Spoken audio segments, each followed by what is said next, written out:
Hello, this is Idodmg and welcome back to the channel. In this last Epoch video, I want to talk about the Affixes, Defenses, and Minions developer blog. This popped up on my news feed over on Discord, and I kind of thought to myself, it's been a while since I've really played this game because they just keep constantly changing things. I read through about half of this thing and I was like, hold up a minute, I want to share my thoughts on this. So here we are. I hope you enjoy the video. Let's go ahead and jump in and talk last Epoch. The first thing to talk about in this developer blog is the changes coming to affixes. There's actually quite a bit here that really can be game changing, at least in my opinion. So they start out with saying every non-idle affix in the game has been changed in some way. They have key goals to achieve these changes. Basically, what's really cool about this and why I want to talk about it is what they're doing is they're kind of splitting up. They use the word partition off defense affixes. They're breaking it up so that you don't have to decide, well, I really need this or I'm going to get one shot, but then if I take this, I'm going to be weaker. They're making it so that you can get a little bit of your defenses and then also have room and be able to build up your offenses as well to still make the game fun. That's always a thing in ARPGs, right? Is trying to balance your defenses, like if you want to be super tanky but deal no damage, or become a glass cannon, and then trying to find kind of that sweet spot in the middle, right? That's kind of part of the genre that we've come to love and understand. But the last Epoch was a little bit, it was a little bit punishing if you didn't entirely stack all your defenses, to the point where you could get like one shot off screen and stuff that was just rather annoying. So I think that this is definitely a great change. Basically, they're making it so you can choose between damage or utility affixes without having to worry about going strictly on that defense train. I love it. I think this is definitely a great change. Another goal that they have is they want those exalted items, which I have a video, the card for that will be up top. They added this a while back. It's the purple items that they can roll, what is it, tier 6 and tier 7 affixes, which is higher than the highest you can roll before the exalted items is up to tier 5 affix on an item. So in the exalted items, to be honest with you, I haven't played for a long time. So I don't even think I've really played with an exalted item. Just mainly, honestly, because they keep changing the game so dang much. But they're trying to make exalted items more exciting, which I can definitely get behind and support that idea. And then another goal that they have is to make items and upgrades actually feel impactful and rewarding, which leads to more fun gameplay, really. I mean, really, they're just making the game more fun at the end of the day. They also want to increase build specific items so that they're just straight up better for that build instead of just being an overall upgrade. So that you can really focus on that spin to win build or maybe that minion build, whatever it is that you want to work on. All great changes, great goals. I hope they execute them with this patch so we can get closer to an actual release of Last Epoch. So if you don't know how items work in Last Epoch, we'll use this as an example right here. You can see it's broken down very clearly into prefixes and suffixes. Prefixes come before the name of the word. It's just rules of English as a prefix.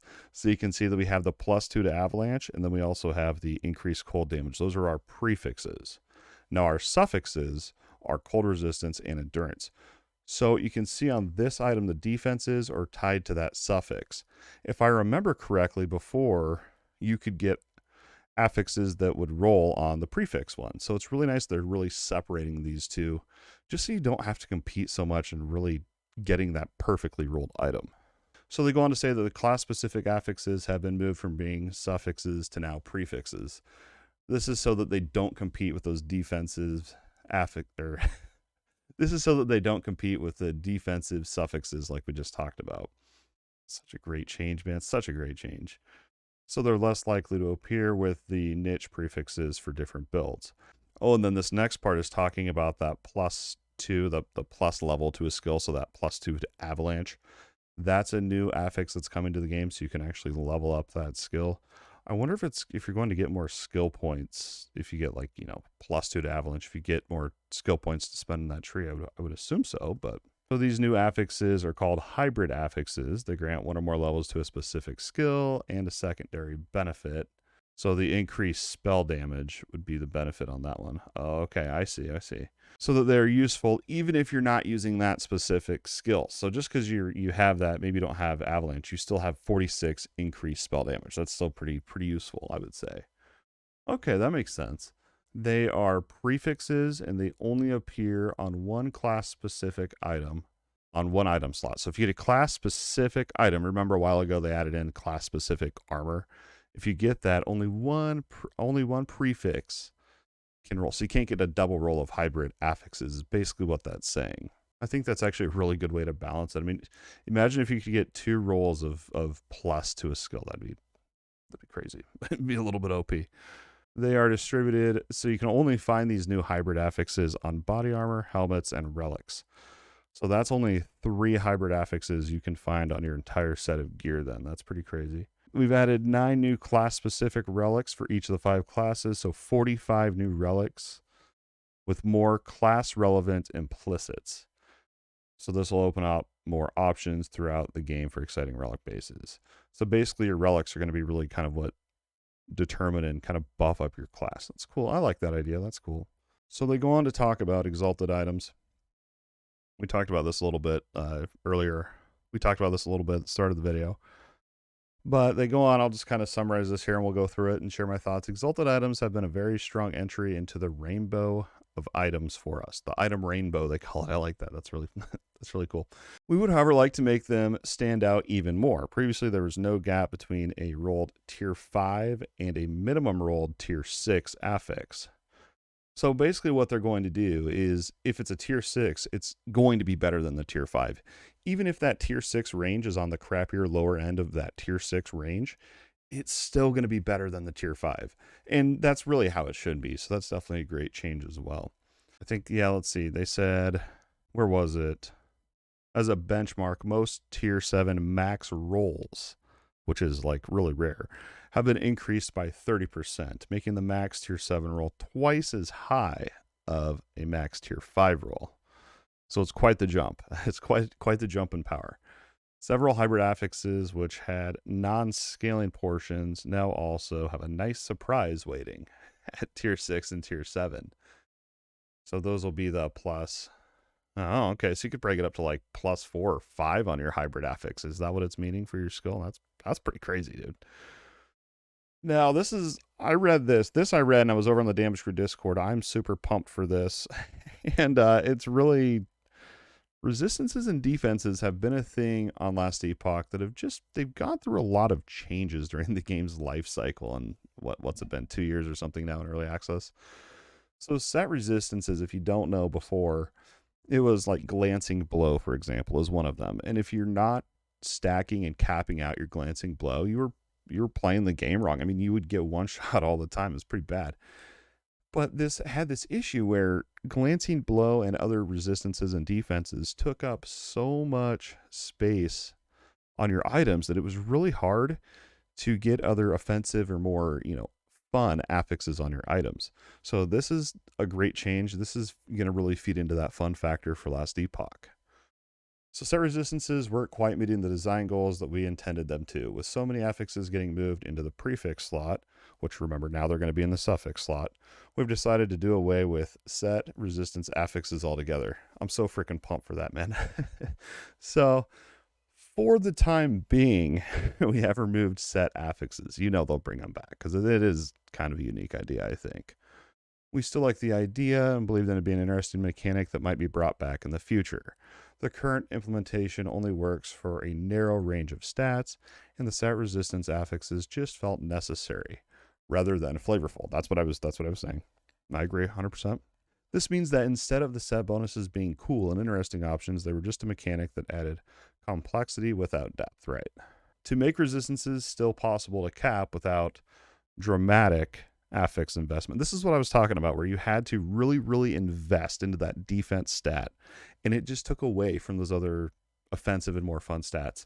Look what they're doing. They're basically just buffing the resistance suffixes by 40%, so you can get capped easier, and then you open up more slots in your gear to get those more fun and sought after offensive rolls and affixes. That's such a good change. So for an example, the 2 average rolled tier 5, 1 perfectly rolled tier 7 can get you to the 75% resistance cap. So that's only 3. If you think about that, that's going to be really rare to get. The 2 average rolled tier 5 affixes, and then 1 perfectly rolled tier 7 would get you to cap. So, you know, that's probably not going to happen for most people for a while anyway. So I'm going to say about 4 to 5, you know, tier 4 or 5 affixes. So really that's only, you know, 4 or 5 affix slots would need to have that resistance to get that 75 of that element. Then you got to remember, you're going to have to get your other elements as well. So it's definitely going to free up and give you more real estate for those fun affixes. This is great. This is great changes. If only they put this much work into the animations and just making the, which I think they actually did for this update. I think they actually added more, shaman animations. I want more monster impact and weight, though. That's my number one thing on last Epoch I want. Anyway, we have also increased the values of idle resistances by 30% and buffed many resistance implicits and passives. Implicits are that's base stats that you find on items. I can't think of one off the top. Like there's a ring that the implicit stat has like dodge on it. So that's going to be increased by 30%. So that'll help out as well. And passives, as well as adding new ones. Sweet. So basically you can get to that defense cap quicker and easier now.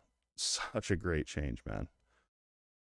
Now they go on, this blog's a little bit long, isn't it? So they go on to talk about, oh, the patch is up. Yo, literally, I was recording this video and the patch went live. Holy crap. Let's get through this blog and jump in, dude. Holy crap. But I want to play Valheim too. If you're watching the video, I'm sorry about that. That literally just happened while I was recording the video. Holy crap. All right, secondary defenses. Let's go through. I still want to break this down and share my thoughts on it, though, and figure it all out. 'Cause it's been 6 months since I played the game, man. I think it's about time to jump in. All right. Dude, I want to play Valheim, though, too. How do I clone myself? All right, sorry about that. Secondary defenses. Focusing on a specific secondary defense such that it is effective should feel achievable and rewarding, right? We're striving to give secondary defenses specific class associations where they are thematic and most effective. They should still function as viable options for other classes also. For most secondary defenses, gaining large amounts should help you disregard damage from most packs of small enemies, even at higher arena waves, so that the survival for a tanky character is more dependent on avoiding telegraphed attacks. Thank you. Thank you, 11th Hour Games. Thank you. That's all I've wanted. That rewards skillful gameplay over just getting randomly one-shot by something. That is an amazing, that is so rewarding. Like, that is so great. That is so great. A new secondary defense approaches. So this is where I left off, and I got to this point and I was like, I'm going to record this and make a video. So here we are. So anything from here on I haven't read yet. A new secondary defense approaches. Endurance. Endurance is your character's ability to fight through the pain. I really hope this isn't like Warhammer 40k Inquisitor Martyrs system. What was it called? It was like an endurance system. I can't remember what they called it on that game, but it was just awful. I really hope Last Epoch doesn't do that. Oh man, that would make me sad. Each character will have 2 new stats, Endurance and Endurance Threshold. Endurance reduces all damage dealt to your health below your Endurance Threshold. For example, if you have 50% Endurance on an Endurance Threshold of 100, okay, all damage dealt to your last 100 health will be 50% less. Each character naturally has 20% Endurance and 40 plus 2 per level endurance threshold. Okay. An additional endurance and endurance threshold can be acquired from similar sources as other secondary defenses, such as equipment, suffixes, and passives. Endurance is capped at 60%, and currently there is no benefit to overcapping it. High endurance will be most attainable for Primalist. I don't know if I like that. But will be an effective defense for other classes too. Okay. I don't know about that. If they're going to add a mechanic, it should be kind of for all of them, I would think. But endurance only affects damage dealt to your health and does not affect damage taken to ward. So you have ward. Okay, so that, I guess that makes sense then if you're going to lean into ward for the other classes, I guess. So you're going to have ward, and now you're going to have this endurance. Endurance sounds really strong. Like, just in reading that, this just sounds crazy. I mean, it's literally less damage to your health. Of the existing secondary defenses, armor has received the most extensive changes. Okay. Its mitigation now capped at 85% from 60. Oh, okay, so that's a good buff. But no longer has bonus effectiveness at low health, as this mechanic has been fleshed out as endurance, right? Okay. Makes sense. Because what is it? The lower your endurance gets, the less damage you take, basically, right? Is that how that works? For the endurance thing. I think that's kind of what they're talking about. So, dude, I'm so pumped to go play the patch right now. Armor now scales more linearly than before, so gaining a chunk of armor more consistently results in a substantial increase in mitigation. For example, going from 50% to 60% mitigation at level 80 now requires gaining an additional 1200 armor rather than 7,000. Oh, okay. Okay, so again, you can get up to that cap easier and open up more real estate. I see what they're doing. These are such great changes, man.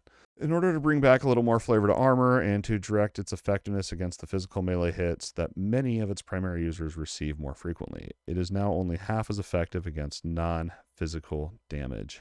Okay, so that makes sense. It's armor. Armor affixes have also received changes, with increased armor changing to a suffix. Increased armor is a suffix, and added armor having higher values above tier 3, but it can no longer roll on jewelry. Okay, so that'll open up more real estate on your rings and necklaces then for other stats. Basically is what that means. Dodge rating has received similar adjustments to armor, okay? Except that its core mechanic is unchanged. Dodge chance is now capped at 85, up from 75. Wow. It scales more linearly with dodge rating than before. This means that it'll be more effective with high investment, but you will receive lower amounts of dodge chance from your dodge rating than before, unless you have a very high dodge rating around 4,000 at high levels. Dodge affixes have also received comparable but similar changes than armor affixes. Increased dodge rating is now a suffix, while added dodge rating can no longer roll on shields. Makes sense. Cool. So basically armor and dodge, you can cap them out easier, and they have a higher cap on them. Good changes. In this patch, all previous shields have been replaced with a new armory of protective gear. We have 14 new shields to find in Atera. These new shields have more diverse implicit mods, making the choice of which is best comes down to more than just the highest block chance and effectiveness. Great change. I mean, they're giving you so many options in this patch, man. This allows shield builds to focus on defense other than block. Because literally before it was like, okay, this one has the higher block chance, just take that one, right? Or take more damage-oriented route without foregoing a mostly defensive offhand. However, we also want investing heavily into block to be more rewarding and a more defining aspect of block-oriented builds. It should depend on multiple items rather than just your shield and passives, right? Block effectiveness, mitigation percent is capped, so that got buffed up by 10% as well for your block chance. So block chance, armor, and dodge chance all got increased to 85%. While block chance can still reach 100%, this mitigation scales more linearly, but is also lower than before unless you have high block effectiveness, around 2400 at high levels. We've also added a new hybrid block chance. Okay, so that's a hybrid, so that'll be like your plus to skills and stuff. Block chance and block effectiveness suffix that can roll on rings and gloves to give you more block. That's cool. That's cool. The maximum block chance available from prominent sources has changed. So Void Knight. So yeah, literally everything. Oh, okay. The Paladin passive tree got nerfed. Forge Guard cut in half, and Void Knight. So those are the Sentinel trees. But the affixes, really, dude, all they're doing, and I've said it so many times now in this video, is they're just making it so that you can get up to that defensive cap and be more defensive quicker and a little bit easier so that you have more real estate for more fun and engaging affixes. That's just all I've wanted, really. Minion Changes. I believe this is the last part of the blog. Yeah, okay. I don't know how. Hopefully this video is not that long, man. Sorry, guys. Gotta get the patch, man, too. All right, so Minion Changes. Minions feeling fun to use at all stages of the campaign and endgame is important to us. Good, because I love minion builds. We are restructuring some minion affixes to help alleviate some build and gameplay frustrations. Hopefully the auto-attacking feature gets fixed, because I hate spamming A the entire time I'm playing. We have moved minion damage affixes out of the way. Let's restart that. We have moved minion damage affixes out of the way of player defense and crucial weapon damage affixes. Okay, so then where are they putting it? This is to help out hybrid builds feel more viable. but also results in a drop in overall availability of increased right. So then how are we going to get it? Additionally, minion survivability in late game is currently lacking. Right, 100%. So what are they going to do? Because right now, if you get into like the higher waves and stuff, your minions just die so fast that it's just not really worth it. And with the arena being the way to place on the leaderboards and be competitive in last epoch, it makes us minion lovers, just annoyed, honestly. So this is what they're doing. So from level 21 and onward, you will gain 0.5% minion power per level. Okay, level cap's what, 100? So that's 70. We'll just go to 80. So that's what, 40% more max level minion power. Okay. What is Minion Power? Minion Power increases the damage that minions deal and reduces the damage they take. Both effects multiply with other modifiers. This means that by level 100, yeah, okay. I literally just, okay. All I had to do was read instead of do math. There you go. Minion defense affixes have also been consolidated. Minion health regen and minion dodge rating could each roll on 10 different item types. This not only caused them to frequently show up for non-minion builds, but also meant that minion builds would have to spread themselves very thin to fully utilize them, right? Both of these affixes have been buffed, but restricted to only a few item types, including class-specific relics and helmets, where they only appear for minion-oriented classes. Minion health regen has also been changed to give flat regen, rather than increased regen. Okay, so that'll add on then. So that's actually more. You actually get more health regen, minion health regen. It's great. Previously, it was nearly useless for minions with low base regen, such as most Acolyte minions. This change will finally make it relevant for those builds, while also providing more regen than before for even the minions with the highest base regen bears. Full details of all affix and item changes will be available in the patch notes, which are now up. But, that was the blog. Dude, that was sneaky, man. They dropped this blog and then boom, they dropped the actual patch, man. I hope you guys enjoyed this video. I'm going to chop it up, so hopefully we can get it down to a reasonable amount of time. I've got some renewed interest in Last Epoch, but at the same time, I do want to finish my Valheim playthrough. All these changes is something I've been waiting for a very long time. I can remember when I very first started playing Last Epoch, it was just, dude, you'd get one shot so much, and it was like so punishing. But the defenses took up so much space and so many affixes to really, be able to tank and survive, really. So I'm excited. Basically, if I wanted to summarize the developer blog, they are consolidating and making the defense affixes and some of the minion affixes. They're basically making it so they're not on so many items while buffing up the potency. In change is then opening up more slots for the more fun and more sought after and more really powerful and game changing and fun affixes. So great changes. Let me know down in the comments if you guys are playing this patch or maybe you're waiting around for multiplayer like I am. I don't know. I kind of do want to jump back in at some point and check all this out though. But the thing is, it's like, they're going to change it all again probably here in a few months. So anyway, if you enjoyed this video and all the content on the channel, don't forget to like, subscribe, ring that bell to get notified when I post new weekly videos. Make sure you have all notifications turned on so you can get notified also when I go live here on the YouTube channel. I've been streaming here on YouTube and I really like it. I really like having everything in one place. It's nice, man. It's really nice. I appreciate everyone's support. And don't forget, your viewership means the absolute world to me. I mean, without you, this wouldn't even be possible. So thank you so much. As always, thanks for watching, and we'll see you next time.